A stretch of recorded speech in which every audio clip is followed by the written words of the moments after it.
Hello friends, welcome to my channel. Friends, మా ఛానల్ని మీరు ఫస్ట్ టైం చూస్తున్నట్లయితే తప్పకుండా సబ్స్క్రైబ్ చేసుకోండి. పక్కనే ఉన్న బెల్ ఐకాన్ని క్లిక్ చేసి ఆల్ ఆప్షన్ని సెలెక్ట్ చేసుకోండి. ఫ్రెండ్స్, ఈ వీడియో చాలా ఇంట్రెస్టింగ్గా ఉండబోతుంది. తప్పకుండా చివరి వరకు చూడండి. ఇక స్టోరీలోకి వెళ్ళినట్లయితే రామరాజు చందు గురించే ఆలోచిస్తూ చాలా బాధపడుతూ ఇక రైస్ మిల్లోనే ఉండిపోతాడు. ఇంతలోనే రాత్రి అవుతుంది. రామరాజు ఎంతకీ ఇంటికి తిరిగి రాకపోవడంతో వేదవతి చాలా కంగారు పడుతూ ఉంటుంది. ఒరేయ్ ధీరజ్, సాగర్, మీ నాన్న ఇంకా ఇంటికి రాలేదురా, నాకేదో భయంగా ఉంది. ఇంత రాత్రి అవుతున్నా ఇంటికి రాకపోవడం ఏంట్రా అని చెప్పి వేదవతి బాధపడుతూ ఉంటే అప్పుడు ధీరజ్, సాగర్, అమ్మ ఏంటమ్మా నాన్న ఇంకా ఇంటికి రాకపోవడం ఏంటి అనగానే అప్పుడు నర్మద, అత్తయ్య, మామయ్య చందుబావ గురించే ఆలోచిస్తూ ఎక్కడో ఉండిపోయినట్టున్నాడు, వస్తాలే మీరేం కంగారు పడకండి అని నర్మద అనగానే అప్పుడు వేదవతి, లేదమ్మా పెద్దోడికి అలా జరగడంతో మావయ్య ఎక్కడికైనా వెళ్ళిపోయాడేమోనని భయంగా ఉంది అని వేదవతి అనగానే అప్పుడు సాగర్ మాత్రం, లేదమ్మా వెంటనే నాన్నను వెతకడానికి మేం వెళ్తాం, నువ్వేమీ భయపడకు అని చెప్పి ఇక సాగర్, ధీరజ్ ఇద్దరూ కూడా రామరాజుని వెతకడానికి బయలుదేరతారు. ఇక రామరాజు మాత్రం రైస్ మిల్లులోనే కూర్చొని చందు గురించే ఆలోచిస్తూ చాలా బాధపడుతూ ఉంటాడు. ఏంట్రో పెద్దాడా, నీ పెళ్ళి నా చేతుల మీదుగా జరిపించాలని ఎంతో ఆరాటపడ్డాను, కానీ ఆ ధీరజ్ వల్ల ఈరోజు నీ నిశ్చితార్థం ఆగిపోయింది. ఆ భాగ్యం కూడా తన కూతుర్ని నీకిచ్చి పెళ్లి చేయనని నాతో చెప్పేసి వెళ్ళిపోయింది. ఇక ఈ జన్మలో నీకు పెళ్లి చేయను, ఆ బాధతో నేను బ్రతకలేనురా అని చెప్పి రామరాజు బాధపడుతూ ఉంటాడు. ఇక టైం చూసేసరికి 11 అవుతుంది. ఇదేంటి ఇంత టైం అయింది, నేను ఇంటికి వెళ్ళకపోతే వేద బుజ్జమ్మ కంగారు పడుతూ ఉంటుంది అని చెప్పి ఇక రామరాజు రైస్ మిల్ నుంచి తన కార్ తీసుకొని డ్రైవ్ చేసుకుంటూ చందు గురించే ఆలోచిస్తూ ఉంటాడు. ఇంతలోనే రామరాజుకి ఒక వ్యక్తి ఎదురుగా వస్తూ ఉంటాడు. ఇక అది చూసుకోకుండా రామరాజు ఆ వ్యక్తిని కార్తో గుద్దేయడంతో ఆ వ్యక్తి వెంటనే పక్కనే పడిపోతాడు. ఇక వెంటనే రామరాజు కార్ దిగి చూచేసరికి ఆ వ్యక్తికి తలకి బలంగా గాయం అవుతుంది. రక్తం మడుగులో పడి ఉండడం చూసి రామరాజు ఒక్కసారి స్టన్ అవుతాడు. ఇదేంటి, నేను ఇలా చేశానేంటి అని చెప్పి వెంటనే రామరాజు కార్ దిగేసరికి అక్కడ పడి ఉన్నది ఎవరో కాదు, కళ్యాణ్ని చూసిన రామరాజు ఒక్కసారి స్టన్ అవుతాడు. ఎవరు ఇతను, ఎవరై ఉంటారు అని చెప్పి వెంటనే రామరాజు కళ్యాణ్ని తన కారులో తీసుకొని హాస్పిటల్కి బయలుదేరతాడు. ఇక అక్కడికి వెళ్ళిన తర్వాత రామరాజు మాత్రం, డాక్టర్ ఈ అబ్బాయిని ఎలాగైనా బ్రతికించండి ప్లీజ్ అని రామరాజు బ్రతిమిలాడుతూ ఉంటే అప్పుడు డాక్టర్ మాత్రం, చూడండి రామరాజు గారు, మీరేమీ కంగారు పడకండి అని చెప్పి ఇక డాక్టర్ కళ్యాణ్ని తీసుకొని ఐసీయూకి వెళ్ళి ట్రీట్మెంట్ చేస్తూ ఉంటాడు. ఇక రామరాజు మాత్రం, ఇదేంటి, ఈ విషయం ఇప్పుడు ఇంట్లో వాళ్ళకి చెప్తే అందరికీ తెలిసిపోతుంది, భద్రావతి ఇక నేను తను యాక్సిడెంట్ చేశానని మళ్ళీ నాకు మీద కేసు పెడుతుంది. ఇప్పటికే పెద్దోడు జైల్లో ఉన్నాడు.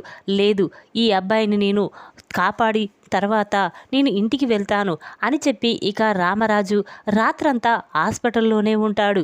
ఇక వేదవతి మాత్రం ఇంటి దగ్గర చాలా కంగారు పడుతూ ఉంటుంది. ఇంతలోనే సాగర్, ధీరజ్ ఇద్దరూ కూడా ఇంటికి వస్తారు.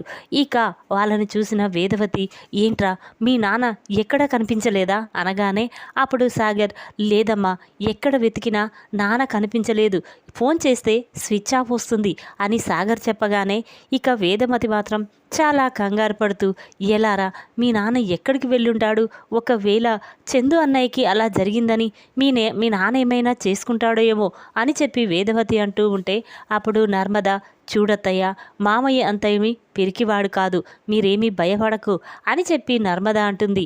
ఇక రామరాజు మాత్రం రాత్రంతా హాస్పిటల్లోనే ఉండి కళ్యాణ్కి సేవలు చేస్తూ ఉంటాడు. ఇక ఇంతలోనే ఉదయం అవుతుంది. రామరాజు మాత్రం, నేను రాత్రి మొత్తం ఇంటికి వెళ్ళలేదు, నా కోసం బుజ్జమ్మ కంగారు పడుతూ ఉంటుంది, ఎలాగైనా డాక్టర్ వచ్చిన తర్వాత ఇంటికి వెళ్ళాలి అని రామరాజు అనుకుంటాడు. ఇంతలోనే డాక్టర్ కళ్యాణ్ దగ్గరికి వచ్చి ఇక కళ్యాణ్ని చెక్ చేస్తూ ఉంటాడు. డాక్టర్ మాత్రం, చూడండి రామరాజు గారు, ఇతని ప్రాణాలకు ఎటువంటి ప్రమాదం లేదు, ఇతన్ని డిశ్చార్జ్ చేస్తాం, తీసుకొని వెళ్ళండి అని డాక్టర్ అనగానే అప్పుడు రామరాజు సరే అంటాడు. ఇక రామరాజు మాత్రం కళ్యాణ్తో, చూడు బాబు, మీ ఇల్లు ఎక్కడా, మీరు ఎక్కడుంటారు చెప్పు బాబు, నిన్ను తీసుకెళ్ళి మీ ఇంటి దగ్గర డ్రాప్ చేస్తాను అని రామరాజు అనేసరికి అప్పుడు కళ్యాణ్ మాత్రం లేదండి, నాకు ఎవరూ లేరు, నేను అనాథని అని కళ్యాణ్ చెప్పగానే ఇక రామరాజు మాత్రం చాలా బాధపడుతూ ఉంటాడు.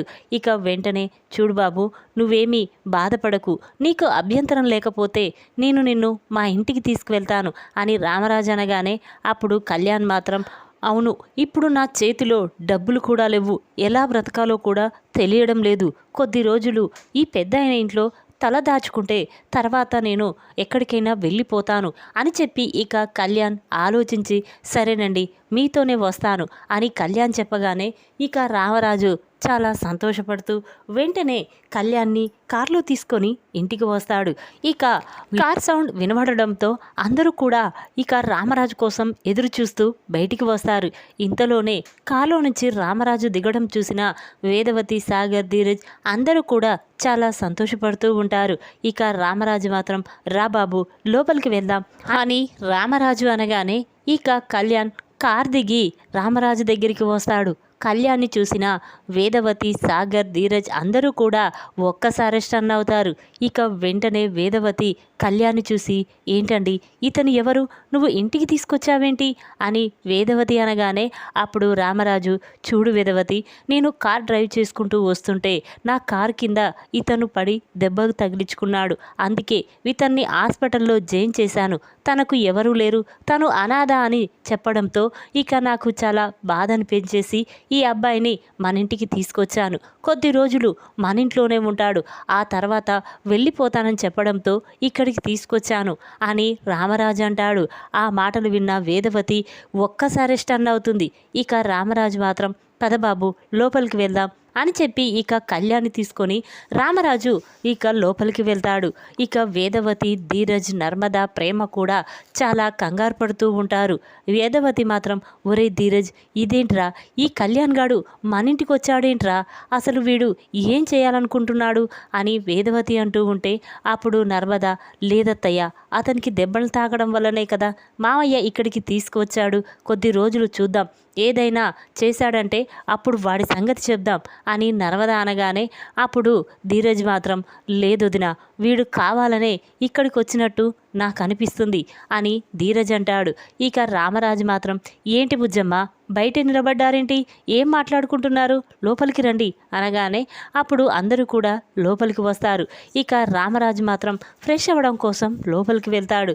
ఇక ధీరజ్ వెంటనే కళ్యాణ్తో ఒరే కళ్యాణ్ నువ్వు మా ఇంటికి రావడం ఏంట్రా, ముందు నువ్వు ఇక్కడి నుంచి వెళ్ళు అని ధీరజ్ అంటూ ఉంటే అప్పుడు కళ్యాణ్ చూడు ధీరజ్, అసలు ఆయన మీ నానే అనుకోలేదు, ఇక్కడికి వచ్చేంత వరకు ఇది మీ ఇల్లు అని కూడా నాకు తెలియదు, కానీ నేను మాత్రం కరెక్ట్ ప్లేస్కే వచ్చేసాను, ఇక చూడు అని చెప్పి ఇక కళ్యాణ్ అంటూ ఉంటే అప్పుడు ప్రేమ మాత్రం చూర్రా ఇన్ని రోజులు నువ్వు ఎన్ని తప్పులు చేసినా ఊరుకున్నాను, కానీ ఇప్పుడు మాత్రం మా ఇంట్లో ఏదైనా తప్పు చేశావంటే నీ ప్రాణాలు ఇక్కడే తీసేస్తాను అని ప్రేమ అంటుంది. అప్పుడు కళ్యాణ్ చూడు ప్రేమ, ధీరజ్ మీరిద్దరు కూడా ఇప్పుడు ఎంత సైలెంట్గా ఉంటే అంత మంచిది, లేకపోతే ఈ విషయం మీ మామయ్యతో చెప్పానంటే మిమ్మల్నే మెడ పట్టుకొని బయటికి గెంటేస్తాడు అని కళ్యాణ్ అంటూ ఉంటాడు. ఇక అందరూ కూడా మాట్లాడుకుంటూ ఉండగా ఇంతలోనే రామరాజు అక్కడికి వచ్చి ఏంట్రా ఇతనేదో మీకు తెలిసినట్టు ఇతనితో మాట్లాడుతున్నారు, ముందు ఇతను మీకు తెలుసా అని రామరాజు అనగానే అప్పుడు కళ్యాణ్ మాత్రం లేదు సార్, కానీ ఎక్కడో చూసినట్టు గుర్తుకు వస్తుంది అని కళ్యాణ్ అనగానే అప్పుడు రామరాజు పదబాబు భోజనం చేద్దు కానీ అనగానే ఇక అందరూ కూడా భోజనం చేస్తూ ఉంటారు. వేదవతి మాత్రం కళ్యాణ్ వైపు చాలా కోపంగా చూస్తూ ఉంటుంది. ఇక రామరాజు ఏంటి బుజ్జమ్మ అతని వైపు అలా చూస్తున్నావేంటి, అతను నీకు ముందే తెలుసా అనగానే అప్పుడు వేదవతి కంగారు పడుతూ లేదండి అతను ఎవరో నాకు తెలియదు, ఇదే కదా ఫస్ట్ టైం మన ఇంటికి తీసుకురావడం అని వేదవతి అనగానే అప్పుడు రామరాజు చూడు బుజ్జమ్మ ఇతన్ని ఎవరో కావాలనే మోసం చేశారని తను నాతో చెప్పాడు, కానీ అతని ప్రాబ్లం ఏంటో తెలుసుకొని అతని జీవితాన్ని నేను నిలబెడతాను అని రామరాజు అంటాడు. ఆ మాటలు విన్న ప్రేమ ధీరజ్ ఒక్కసారి షాక్ అవుతారు.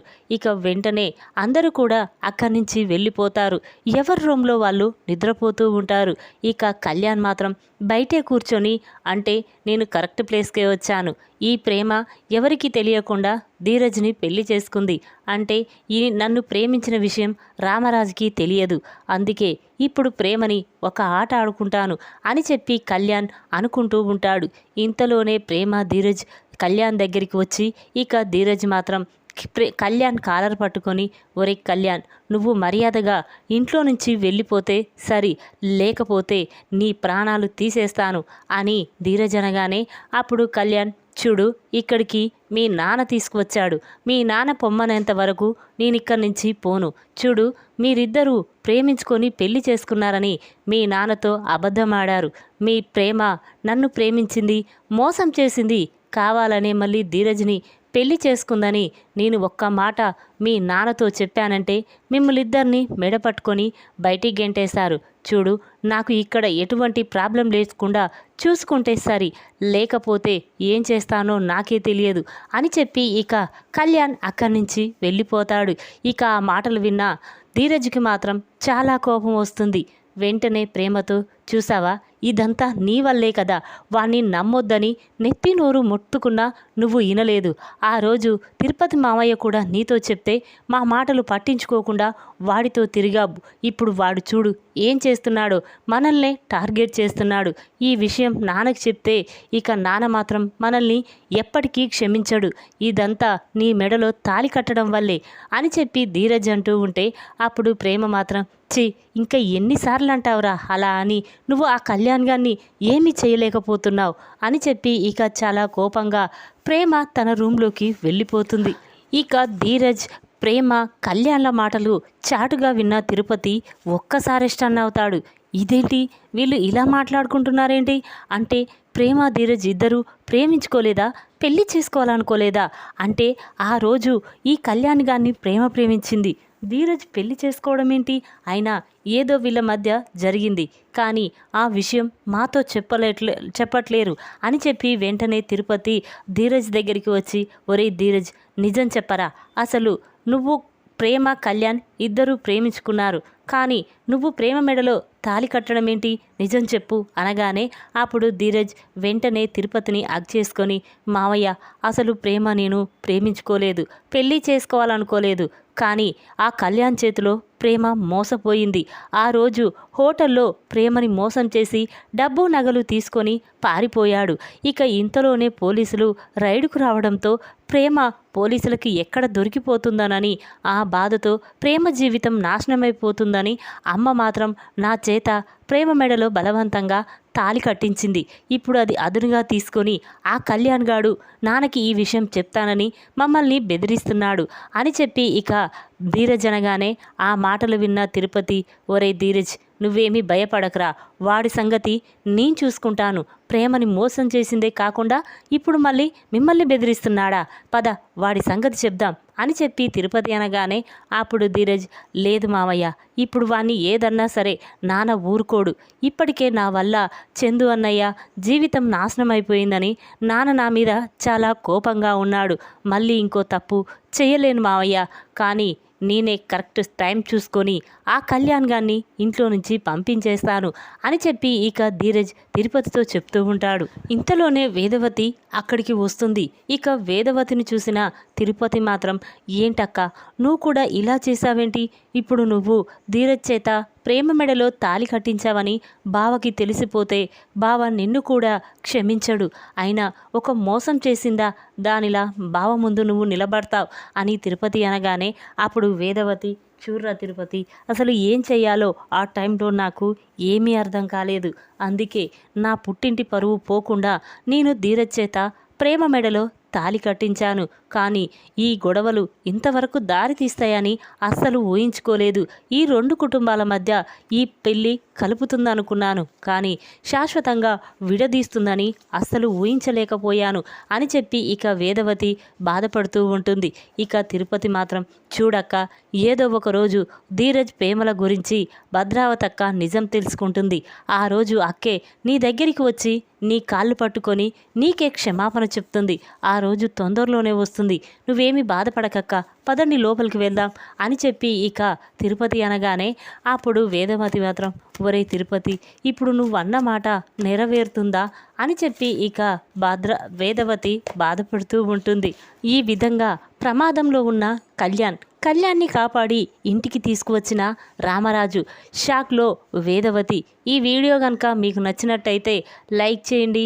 మరిన్ని వీడియోల కోసం మా ఛానల్ని తప్పకుండా సబ్స్క్రైబ్ చేసుకోండి. Thanks for watching.